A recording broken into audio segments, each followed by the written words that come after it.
Olá! Para quem acompanha o mercado da bola, fim de ano é sempre aquela loucura, né? E a expectativa em cima do Palmeiras para 2026, nossa, era enorme.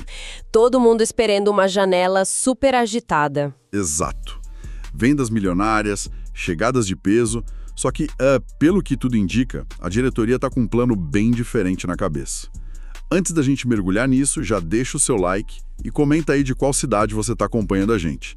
É muito legal saber até onde as notícias do Verdão estão chegando. Com certeza. Hoje a gente vai analisar os bastidores desse planejamento. E o que chama atenção logo de cara é uma contradição. Pelo menos parece. Parece, mas não é. De um lado, o ataque está trancado, 7 chaves. Do outro, a porta para algumas joias da base parece estar girando de um jeito muito específico. O que a gente está vendo é um clube que não reage mais a ofertas, ele dita as regras do próprio jogo. A palavra que vai guiar a nossa conversa hoje, eu acho, é controle. Boa, controle. Então vamos começar por onde esse controle é mais óbvio, quase uma declaração de poder. O ataque. A decisão número 1 da diretoria é, cristalina. Flaco Lopes e Vitor Roque não saem. Ponto final. E olha que não foi por falta de gente batendo na porta, né? De jeito nenhum. As informações que a gente tem falam de sondagens pesadíssimas, da Europa, do mundo árabe. Valores que, nossa, não só cobririam, mas pulverizariam o investimento que foi feito. E que baita investimento. Um investimento gigante.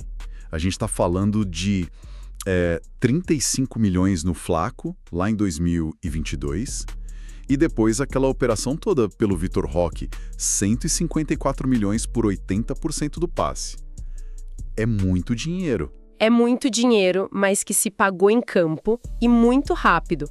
O ano de 2025 foi o melhor da carreira dos dois, sem nenhuma dúvida. Disparado. O Flaco foi uma máquina. 64 jogos, 25 gols, 6 assistências. Ele virou aquela referência que a torcida esperava. E o Vitor Roque? Chegou com uma pressão imensa e... Entregou. Entregou demais. 20 gols e 5 assistências em 56 jogos. Ele não foi só uma aposta. Ele virou uma certeza. E aqui a coisa fica séria de verdade. Porque não foi só sondagem. Chegou proposta concreta na mesa pelo Vitor Roque. Algo em torno de 226 milhões de reais. 226 milhões. Do futebol árabe. Para 99% dos clubes brasileiros, essa é uma proposta que não dá para recusar. Mas a resposta do Palmeiras e do jogador foi um sonoro não. O que explica ter essa coragem toda para deixar passar um caminhão de dinheiro desses? Essa recusa não é só sobre o dinheiro, sabe? É uma declaração para o mercado. O Palmeiras está dizendo que saiu daquele ciclo de ser um clube vendedor.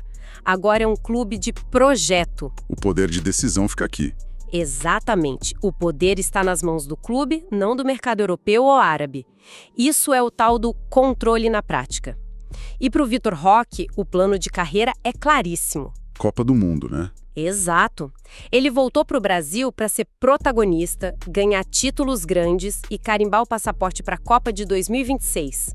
Ele e o staff dele veem o Palmeiras como a vitrine perfeita para isso. Sair agora seria quebrar esse pacto. Faz todo sentido. O projeto pessoal do jogador alinhado com o do clube. Mas e o Flaco Lopes? O caso dele, para mim, é ainda mais simbólico.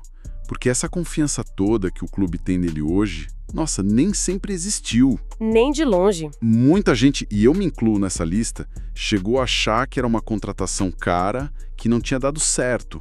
O que a comissão técnica viu nele que o resto do mercado não estava vendo naquela fase ruim. É uma história fantástica de convicção. A adaptação do Flaco foi brutalmente difícil, a pressão era enorme, o desempenho não vinha e ele chegou a estar na porta de saída. Quase foi pro River Plate, né? Numa troca. Quase. Só que o Abel Ferreira e a comissão compraram a briga dele. Eles viam nos treinos um potencial que não aparecia no jogo, entende? A movimentação, a finalização, a dedicação tática. Eles perceberam que o problema era confiança, não capacidade. E teve uma virada de chave. Um momento específico. Foi um processo. Mas se a gente puder apontar um marco, foi uma sequência de jogos em que o Abel bancou ele como titular, mesmo com as críticas. Deu a camisa 9, deu a responsabilidade. E aí ele desandou a fazer gol. Exato. Quando os gols começaram a sair, a confiança voltou e ele desabrochou. Hoje ele não é só um artilheiro. É um dos líderes técnicos do time. E a diretoria formalizou isso. Renovando até 2029. Com os dois. Impressionante essa blindagem no ataque, essa convicção. Mas o que me intriga, e aqui entra aquela aparente contradição que a gente falou, é que essa mesma lógica de portas trancadas não vale para todo mundo. Especialmente para quem vem da base. Exato. Parece que ali a porta, em vez de fechada, está estrategicamente entreaberta para uma saída, não é? Exatamente isso. E o caso que ilustra perfeitamente é o da lateral direita. A comissão técnica considera a posição fechada, fechadíssima. Kelvin Ujai, né? Kelvin titular absoluto, o argentino Ujai como reserva imediato. Estão satisfeitos. Não há, no planejamento para 2026, espaço para uma terceira peça vinda da base para compor o elenco principal. E é aí que entra o nome do Gilberto, um dos maiores destaques do Sub-20. Os números dele são absurdos. São ótimos. O garoto fechou a temporada na base com 13 gols e 13 assistências em 36 jogos. 13 assistências, virou o garçom da base. E, mesmo assim, o plano para ele é um empréstimo. Como que se explica isso? A primeira reação é de estranheza, eu entendo perfeitamente. Mas se a gente conecta com a filosofia do controle, a lógica aparece. Manter o Gilberto no elenco principal, hoje, seria para quê?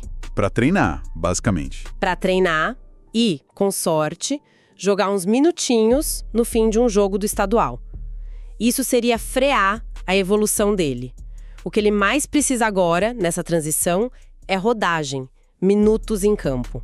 A pressão de jogar valendo 3 pontos toda semana. E isso o Palmeiras não pode oferecer para ele em 2026. Não pode. Entenda a lógica do empréstimo para dar experiência.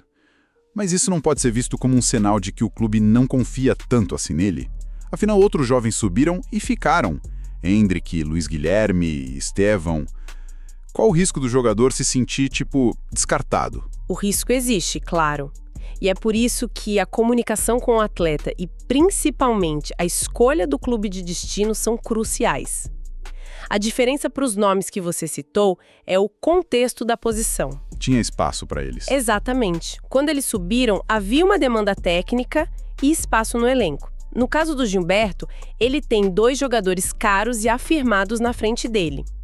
E, além disso, as fontes indicam que, nos treinos que ele fez com o profissional, ele ainda não mostrou aquele mesmo nível de impacto imediato que os outros mostraram, sabe? Entendi. Não é uma avaliação negativa. É um reconhecimento de que o caminho dele talvez precise de uma etapa a mais, uma etapa intermediária. Então, um modelo que o clube já testou antes. Exatamente. E com casos de sucesso que validam a estratégia. Vamos lembrar de alguns. O lateral Gabriel Silva foi para o Santa Clara, em Portugal. Jogou, ganhou visibilidade e foi vendido por mais de 5 milhões de reais. Um lucro enorme. Sobre um jogador que não teria espaço aqui. O zagueiro Naves foi pro Alverca, virou capitão, pilar do time e valorizou o passe. E mais recentemente o Garcia, que foi pro Famalicão e acabou sendo comprado em definitivo. A ideia não é descartar, é potencializar o ativo. E a grande prova de que não é um descarte é a renovação de contrato, certo? Perfeito, essa é a chave de tudo. Antes de sequer começar a discutir um empréstimo, o Palmeiras foi lá e renovou o contrato do Gilberto até 2027. Ele é um patrimônio do clube. Ele tá no clube desde o Sub-13. O plano é claro. Ele joga a copinha como a estrela do time para ter ainda mais vitrine e, em seguida, o clube vai buscar um projeto para ele. Provavelmente numa liga europeia de médio porte ou na Série A do Brasil, onde ele possa ser titular. O clube agindo como um gestor de carreira. É isso, buscando o melhor caminho para o jogador, porque sabe que o sucesso dele lá na frente vai ser o sucesso do Palmeiras também. Isso também é controle. Controle sobre a carreira do atleta. Então, o que a gente está vendo não são 2 estratégias diferentes, mas sim 2 aplicações da mesma filosofia.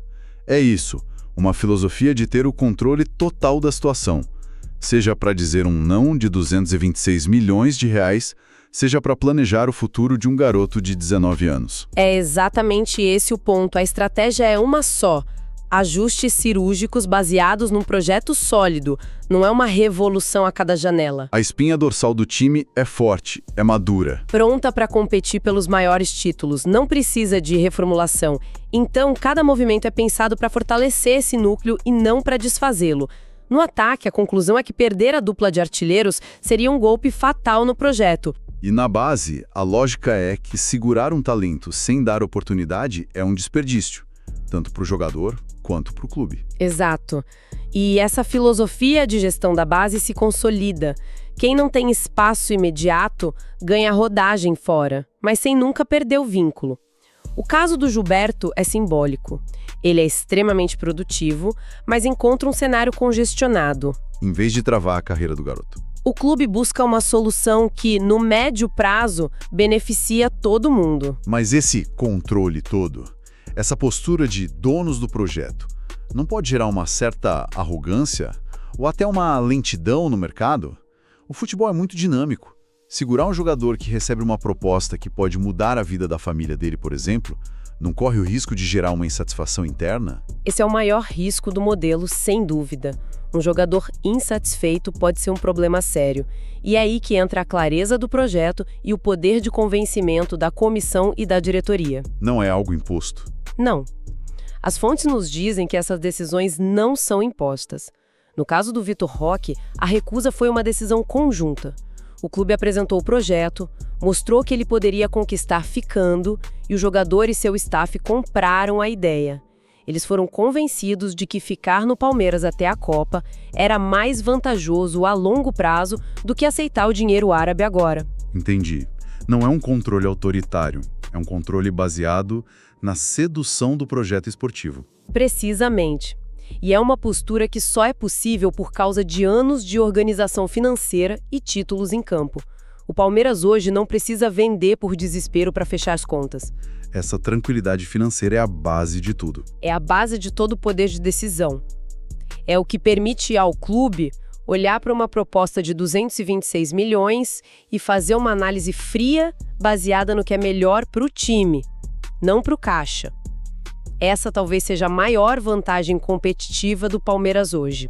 Bom, acho que o quebra-cabeça está montado. A estratégia do Palmeiras para 2026, que parecia ter duas caras, na verdade tem uma só.